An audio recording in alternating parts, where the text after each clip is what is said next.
Hi guys again. Thanks for taking the time to watch this third video on hoovering. I may even do a fourth one because there's such a lot of information to be covered in it. Again, this is just my opinion, and it's based on research and personal experience as well to some extent. So this video I'd like to cover if you actually succumb to the hoover, if you accept it, even after they've made a few attempts and you actually accept it and engage with them, what, in my view, you can expect to come towards you. I would say that there's two different aspects again to this.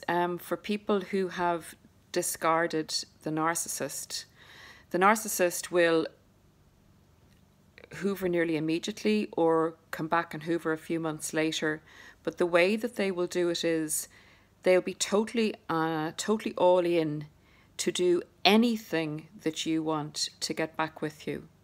And the reason for this is they have to win. And if you've discarded them, it totally messes up their whole mask, their whole reason to be, their whole drive forward, the whole way they see themselves. And it's a very hard thing to recover from. It's nearly impossible. They will go and grab a new supply to try and regulate themselves again, to bring themselves back up from the very bottom of the pit that they find themselves in. But what they really need is to get back with you. And the reason they want to get back with you is because they want to leave you. So they will do anything. They will say anything. They will buy you anything to get back with you so that they can then leave you and hopefully leave you in a very bad position. So it doesn't take anything out of them to put themselves through that. They become the total actor and will really go for it. They don't even have to justify it to themselves. It's like instinctual. They know that they have to do this to be able to maintain their mask and to feel that they've won and to go on to the next step in their lives. So it's a deadly hoover, and it's definitely, if you've discarded the narcissist, do not take them back under any circumstances, because they really, really want to crush you and to prove you wrong so that they can be right. So that's the first hoover. The second type of hoover is if the narcissist has discarded you. Now, the only reason, in my opinion, that the narcissist will come back to hoover, or the main reason, is that they're desperate, that they're in a desperate state, that things haven't worked out for them at all. I mean, there are little mini reasons they'll come back, as we've covered in the last video, but if they're giving you a major hoover where they want to get back with you, it's because they have lost nothing's worked out for them, and they're on the ground. They're probably on the ground financially, emotionally, maybe they don't have anywhere to live, but it's a desperate call. Now, if we take them back at that stage, the issue is, it's not like a normal person's thinking. You have to really get into the narcissist's mind. When they left us, you, me, they painted us black. And they painted the other person white. And they blamed us for everything. And that was their justification for leaving. They didn't have to introspect or do anything like that. They knew inside themselves that the move they were making by leaving us was the correct move. So we were the devil incarnate to them. We were the blackest of the black. We were hopeless cases, and we were people that they wanted to wipe their shoes on, and they never ever wanted to. They never saw themselves ever returning to us. So when they were done, when they left us in a bitter discard, they were done. However, the narcissist has no constancy. So that sure feeling of never ever going back can change on a whim. So the problem is if things aren't working out for them, even though it can change on a whim in relation to their change of direction, for their mask to maintain and work, they then have to turn the whole situation around. And in order for them to come back to us, they have to paint us white. But if they paint us white immediately and just decide, oh, I'll come back with them and we'll make it work, etc., etc., it makes them black. It makes us right and them wrong. It makes them have to look at the situation and think, well, if I'm going back to them, I made a mistake in leaving. And they can't do that because as we know, they have real rigid black and white thinking. There's no grey area. It's the reason they can't love. They can't see beyond right and wrong, or they don't want to. They do have the ability, because if they're held up like by the law or whatever, if they're, when put to it, they can see the difference between right and wrong.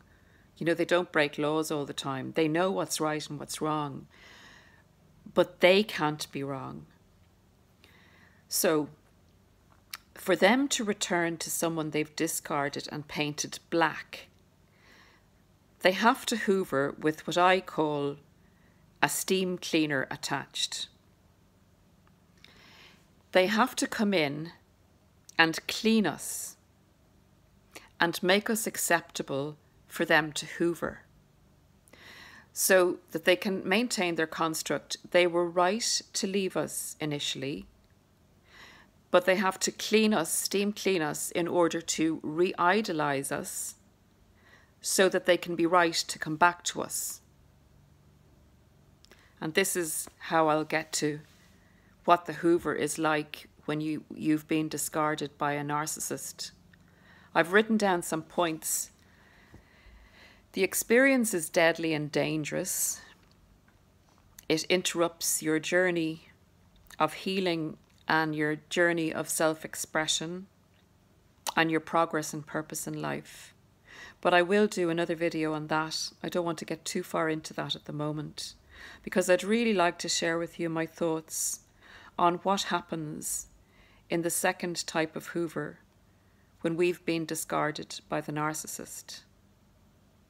This is painful personal experience, and I hope that it is of some help to someone out there. And if you identify with it, it may validate your experience in understanding more about narcissism and the journeys that we all go through in this community, and the fact that they follow patterns, which is very validating to understand, and it's very helpful in recovery, and it's very helpful in a level of compassion towards them also, because I don't want to be beating the narcissists up. This is what they do. I'm not there to judge, but I'm just there to say to myself and to you guys, and I hope you agree, we just need to look after ourselves. And in order to do that, understanding what someone does who has narcissistic personality disorder or who's high on the narcissistic spectrum is helpful to us in order for us to recover. Okay, so this is what I found. On initial contact, so I had 2 or 3 engagements in my particular experience. But what I find they do is they will do their best, even now if it's obvious that they haven't done well since they've left you. Even though visually you can see their situation is close to dire, what they will do is they will reframe it, and they will do their best to present themselves in a great light, that things, while not having gone fantastically well, have great potential for them. They'll future fake them. They'll future fake what their life is going to become still.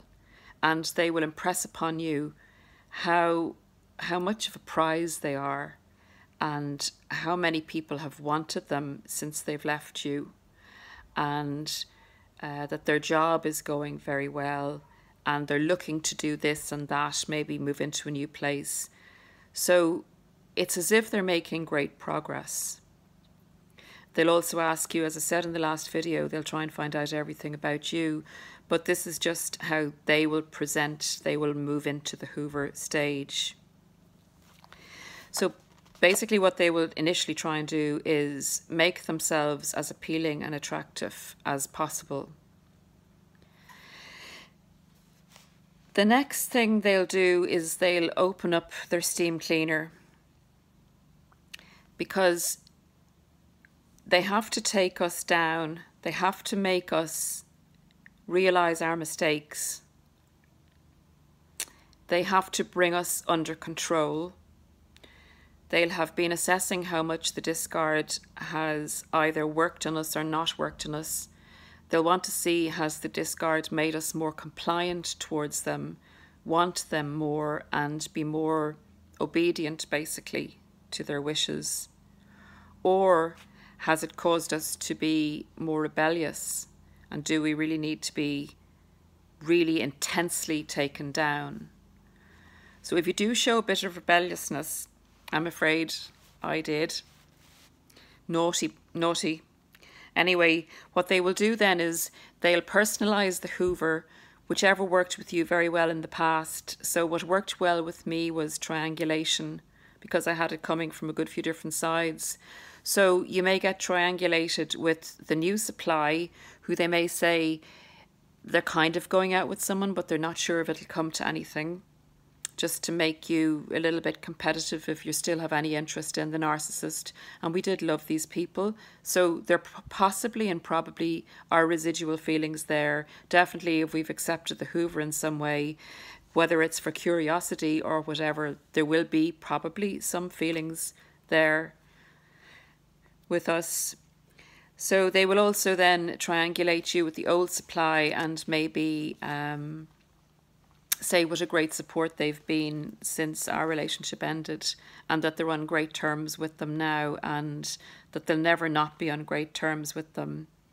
So kind of passively aggressively telling you, if they were to take you back, or if your relationship was to go back on course, these are my conditions. This is what would happen. You'd have to comply and behave yourself, and definitely not put in any boundaries. So this is the steam clean as it goes on. What I found then was you would get a great critique of you. I did ask the question, I remember, can I just ask you, why are you telling me how bad I am? You know, throughout the times that I've met you since, why have you told me this, and this? And it's always that there's something wrong with me.